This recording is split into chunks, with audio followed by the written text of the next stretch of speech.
பிரதமர் நரேந்திர மோடி தலைமையில் தேசிய ஜனநாயக கூட்டணி கட்சி தலைவர்களின் ஆலோசனை கூட்டம் சற்று முன்பு டெல்லியில் தொடங்கியுள்ளது. மக்களவை பொதுத் தேர்தலில் பாஜக தனி பெரும்பான்மை பெறாத நிலையில் மீண்டும் ஆட்சி அமைக்க கூட்டணி கட்சிகளின் ஆதரவோடு மீண்டும் மத்தியில் ஆட்சி அமைக்க உரிமை கோருவது தொடர்பாக இந்த ஆலோசனை கூட்டத்தில் விவாதிக்கப்படும் என்று எதிர்பார்க்கப்படுகிறது.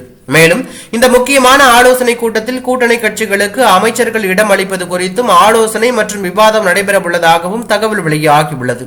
இந்த ஆலோசனை கூட்டத்தில் பீகார் முதலமைச்சர் நிதிஷ்குமார், தெலுங்கு தேசம் கட்சியின் தலைவர் சந்திரபாபு நாயுடு, மகாராஷ்டிரா மாநில முதலமைச்சர் ஏக்நாத் ஷிண்டே, லோக் ஜனசக்தி கட்சி தலைவர் ஷிராக் பாஸ்வான் மற்றும் பாஜகவின் கூட்டணி கட்சி தலைவர்கள் பங்கேற்க உள்ளார்கள். இதற்கிடையே வெளியான ஒரு தகவலின்படி ஜனதாதள் கட்சியின் தலைவரும் பீகார் மாநில முதலமைச்சரான நிதிஷ்குமார் பாஜக மத்தியில் ஆட்சி அமைப்பதற்கு ஆதரவு அளிக்க வேண்டும் என்றால் பல முக்கிய நிபந்தனைகளை முன்வைத்துள்ளதாக தகவல் வெளியாகியுள்ளன.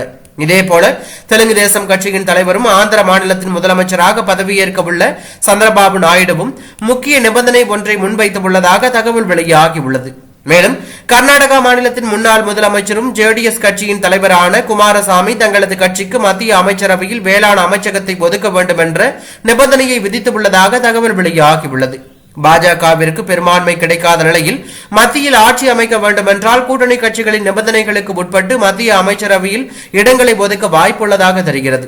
மேலும் மக்களவை சபாநாயகர் பதவியை கூட்டணி கட்சிகள் தங்களுக்கு ஒதுக்க வேண்டும் என்று கூறி வரும் நிலையில் கூட்டணி கட்சிகளுக்கு ஒதுக்குவது குறித்து பாஜக என்ன முடிவு எடுக்கும் என்று எதிர்பார்ப்பு எகிறியுள்ளது.